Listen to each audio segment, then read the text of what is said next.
Distinguished guests, the President of the United States, accompanied by the Vice President of the United States and Stephen Hadfield.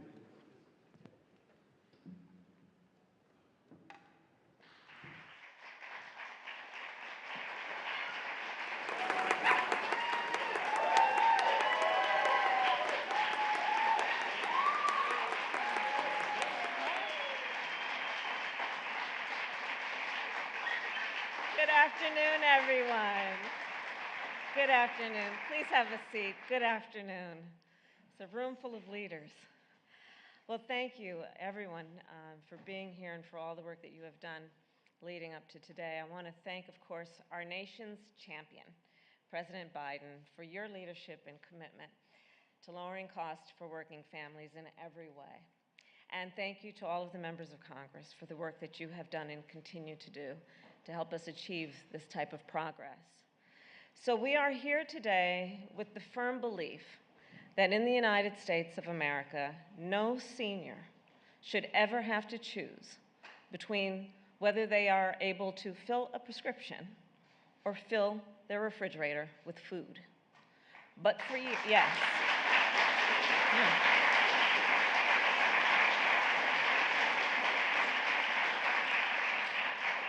Because we know for years, far too many of our seniors, millions of our seniors across the country have struggled to afford their prescriptions. And too many of our seniors risked their health as they may have delayed to refill their prescription, or they cut their pills in half to try and stretch out the length of time that they could take their medication. So since we took office, President Biden and I and our administration has taken historic action to cut the cost of prescription medication for our seniors.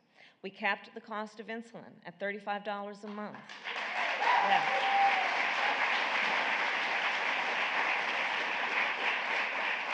We will cap the total cost of prescription drugs at $2,000 a year.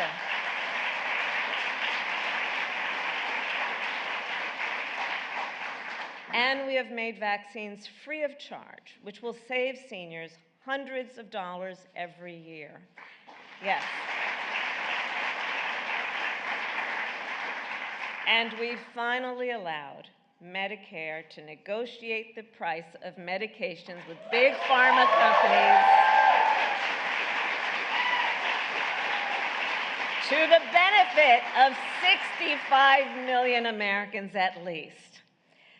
And as many of you know, we've worked together. Over the course of my career, I've seen the stakes of this fight firsthand. When I was Attorney General of California, I met with countless families who are often quietly suffering because they or a loved one could not afford the medication they needed and were prescribed. I investigated drug makers that tried to stop production of cheaper, generic versions of their drugs, and we held them accountable.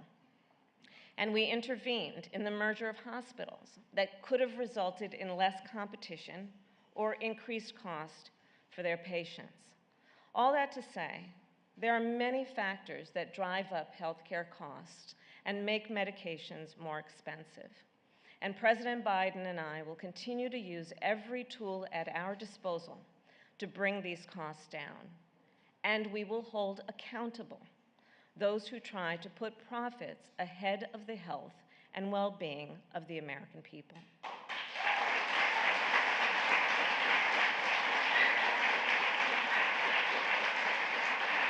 And together, we will continue to build a nation where every person, not just the wealthy or well-connected, has the opportunity to thrive and can live a life of dignity after they retire. So that includes, of course, our next speaker. Please welcome Stephen Hadfield. Thank you very much.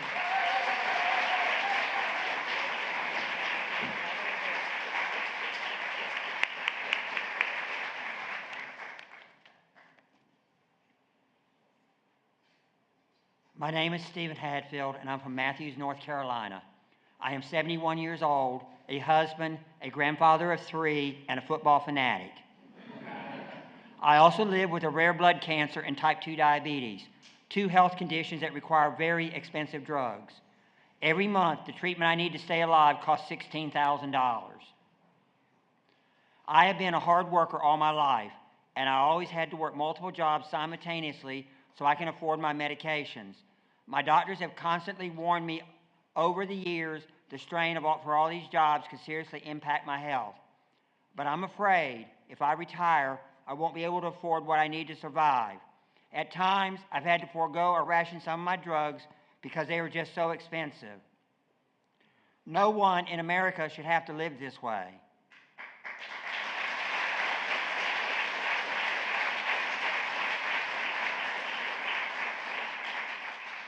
That's why I am so grateful to President Biden for passing the Inflation Reduction Act. It already made a huge difference in my life. Instead of having to pay $400 per month for my insulin prescription, I now get it for $35. And soon Medicare will be able to negotiate lower prices for cancer drugs too.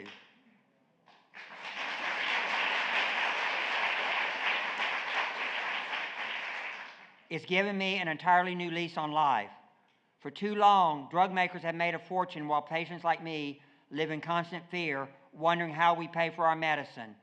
Thanks to President Biden, that's changing.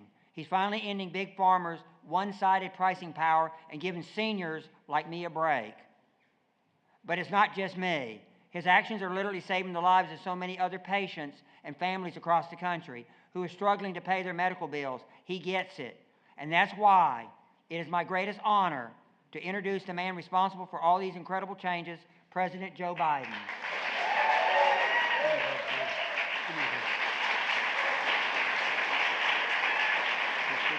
Thank you very much.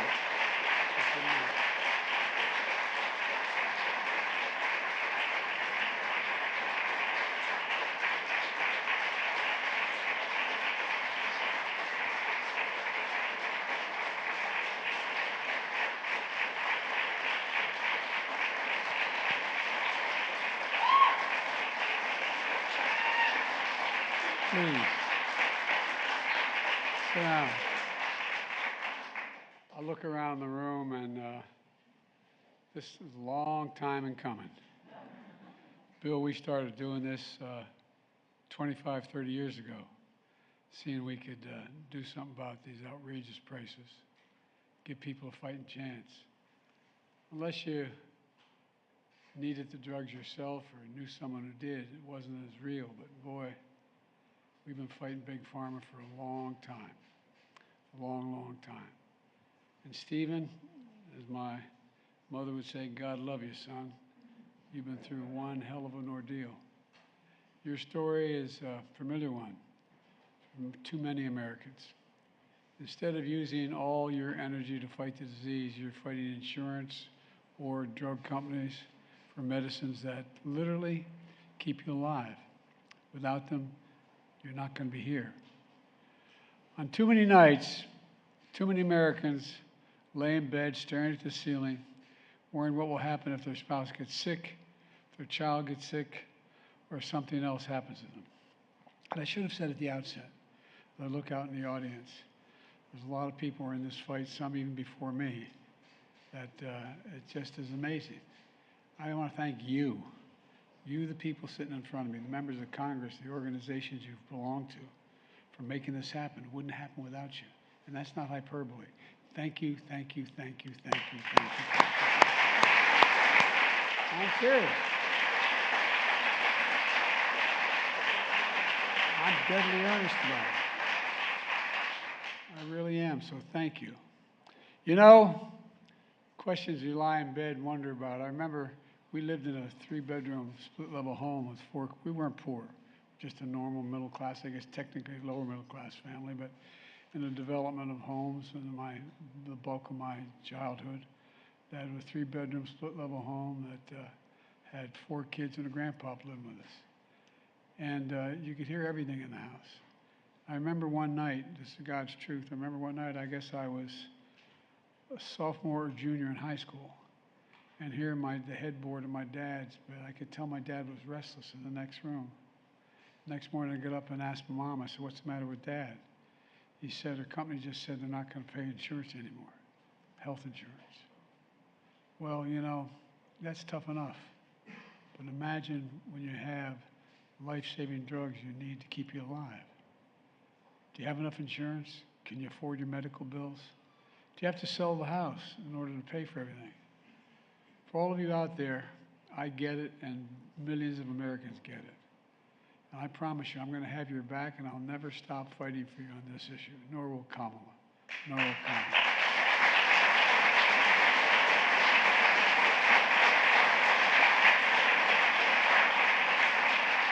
But again, I'm not being solicitous when I say, for all of you sitting in the audience, this would never happen without you. Never would have happened without you. I'm not going to start naming names because I'm going to get in real trouble if I do that. But thank you. 2 weeks ago, we celebrated the first anniversary of the Inflation Reduction Act, which in a sense is misnamed. We did lower inflation, but there are many other things in that legislation. One of the most significant laws ever enacted, especially when it comes to reducing the cost of prescription drugs. We pay more for prescription drugs than any other major economy in the world. Than any other major economy in the world.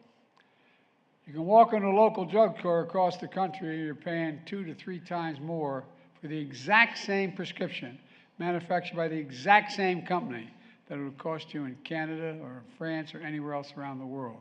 Think about that. A drug company that makes a drug here in America, if it's sold in Chicago, you can buy the same drug in Toronto or Paris cheaper than you can buy it in Toronto. In Chicago. And unlike other parts of the healthcare system, Big Pharma got a special carve-out that stopped Medicare from negotiating prices of drugs through Medicare. For years, advocates like many of you in this room have worked tirelessly to change that and give Medicare the power to negotiate lower prescription drug prices, just like the Department of Veterans Affairs does right now. It matters. VA pays 50% less than Medicare can and negotiating the same lower prices. For years, Big Pharma blocked this. They kept prescription drug prices high to increase their profits and extend patents on existing drugs to suppress fair competition instead of innovating.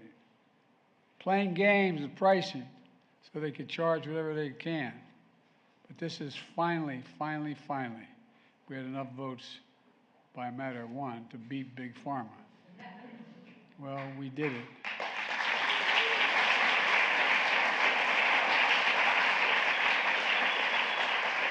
We passed the Inflation Reduction Act with no help from the other team.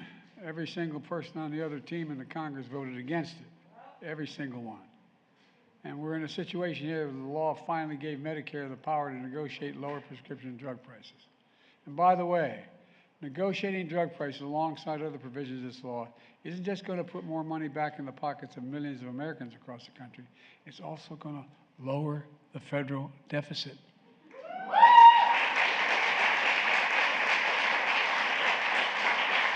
According to the Congressional Budget Office, it will save the federal government $160 billion over the next 10 years because Medicare won't be paying less for the prescription drugs they're making available to seniors. The Inflation Reduction Act is already making a huge difference. Take insulin, as referenced by Stephen. That drug cost $10 to make. The guy who invented the drug, who came up with it, didn't patent it because he wanted it available for everybody.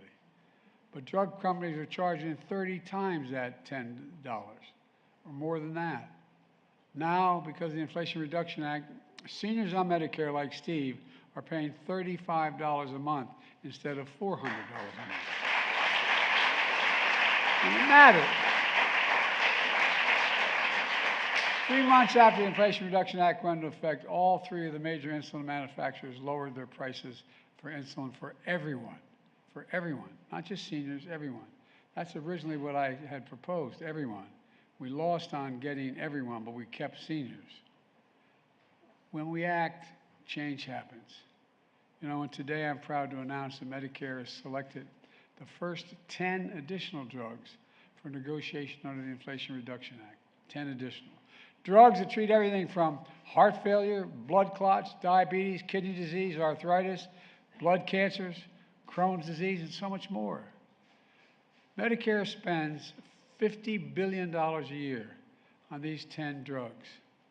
and American seniors are spending $3.4 billion on out-of-pocket costs. Look, if you compare the total drug price globally, the United States is clearly an outlier. For example, one of the selected drugs that treats blood clots costs about $80 for a monthly prescription in Canada.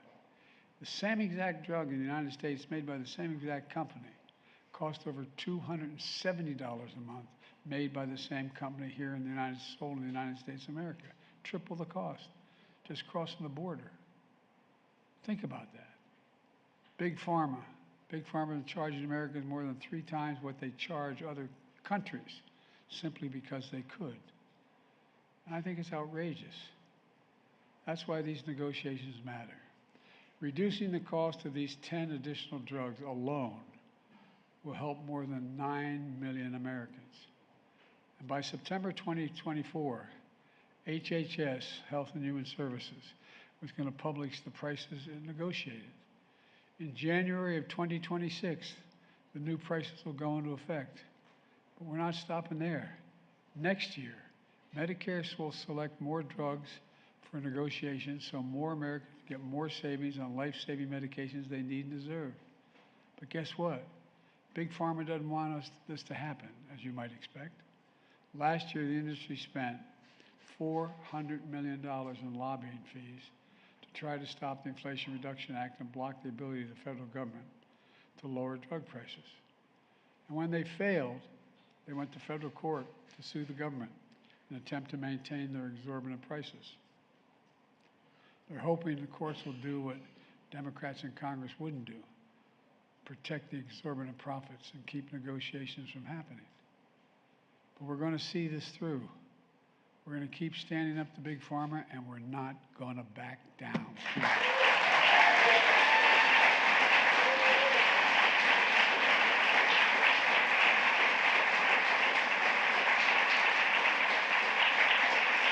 Folks, there's a lot of really great Republicans out there. I mean that sincerely. But we'll stand up to the MAGA Republicans who voted against the Inflation Reduction Act and now are attempting to still repeal it. In the name of the MAGA Republicans who have been trying for years to get rid of the Affordable Care Act, deny tens of millions of Americans access to quality, affordable health care. Today is the start of a new deal for patients where Big Pharma doesn't just get a blank check at your expense and the expense of the American people. On my watch, health care should be a right, not a privilege in this country. There are other ways the Inflation Reduction Act is lowering health care costs as well. As mentioned, beginning in 2025, the Inflation Reduction Act caps total out-of-pocket drug costs for seniors on Medicare at $2,000 a year total, even if their expenses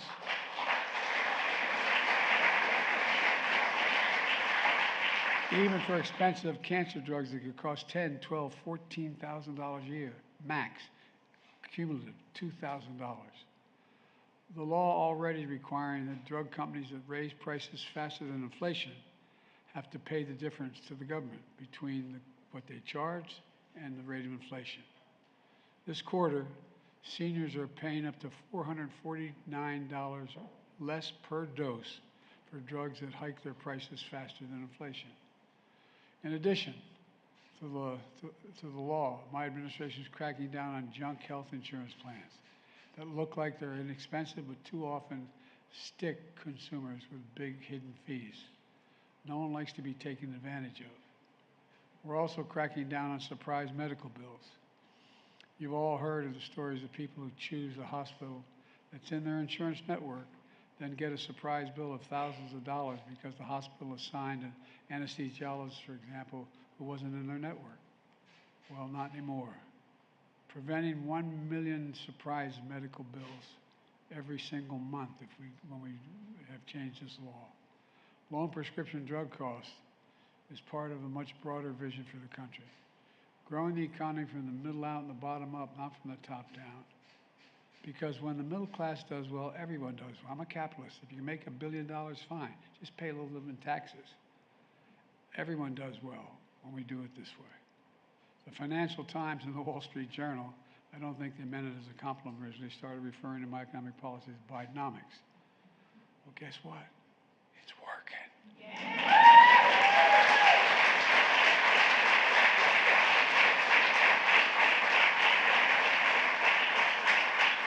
Since we were sworn in January 2021, the economy has created more than 13 million new jobs since I took office on that day. We've created more jobs in 2 years than any president has in a single 4-year term. Unemployment has been below 40%, 4% for the longest stretch in 50 years. And now we have more jobs than we did before the pandemic.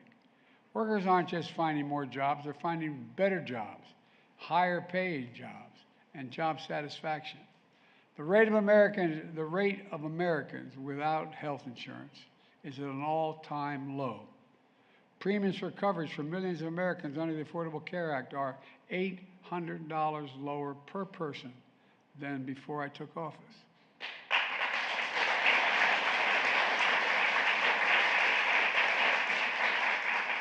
While we have more to do, inflation is down by 2/3. Inflation is now down close to 3%, the lowest among the world's leading economies, with wages growing faster than inflation. This matters to ordinary people. The way I think about inflation is the way my dad talked about it around the kitchen table. He'd say, the real issue is how much do you have after you pay all your monthly bills? What's left? What's left? How much do you have left over to pay for the necessities? Will there be enough room at the end of the month just to have a little bit of breathing room? Just a little bit of breathing room. Well, the Inflation Reduction Act is giving you more breathing room, especially when it comes to healthcare costs. The way I look at it, and Bidenomics is just another way of saying restoring the American dream. I believe every American willing to work hard should be able to get a job no matter where they live, raise their kids on a good paycheck, take care of their health care for their families. My dad used to have another expression, for real. And the kids I grew up, the guys I grew up with remember it. He said, Joey, your job's about a lot more than a paycheck. It's about your dignity. It's about respect. It's about being able to look your kid in the eye and say, honey, it's going to be okay, and mean it. That's part of the American dream. Let me conclude with this. I'm proud of the historic laws my administration has passed. They're the right steps not only to get our economy moving again, but to build a future better than the past. I'm not trying to return to the past. I'm trying to build a better future than we had. And it's not about me. It's about you, the American people. We're facing pretty tough times in recent years. But the American people didn't give up. They never give up. You're the ones getting up every single day doing the work. You're the real heroes in this story. We all hear from our friends on the other side of the aisle about what they claim is wrong with America. They tell you we're failing, that America's failing. Well, they're wrong. America isn't failing. America's winning. As I said 1,000 times, there is no quit in America. None. I've said more than 1,000 times. It's never been a good bet to bet against America. This is still a country that believes in honesty, decency, and integrity. And we're still a country that believes in hard work. We're still a country that believes in each and every one of us is created equal and deserves an equal chance. And we're still the beacon for the entire world. Every day, ordinary people do extraordinary things. That's who we are. So let me tell you, America's best days are ahead of us. They're ahead of us. They're not in the past. They're ahead of us. And this is all about the future. This is about each of us writing the next chapter in American history. That's why I've never been, I mean this, I've been saying this for a long time. I've never been more optimistic about America's future. We just have to remember who we are. We're the United States of America. There's nothing beyond our capacity when we work together. Nothing. I'm not joking. Think about it. No goal we've ever set have we failed to meet when we've worked together. So God bless you all, and may God protect our troops. Better days are coming. Thank you.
So she's there.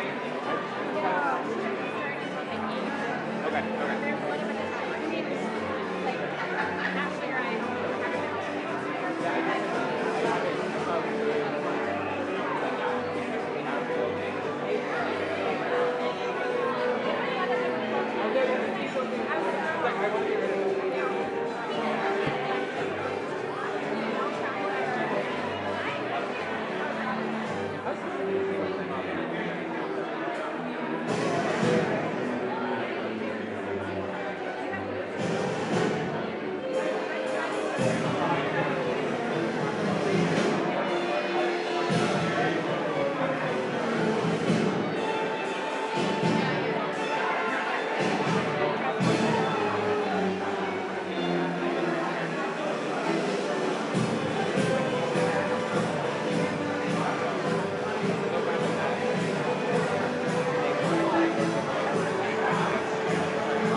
talk.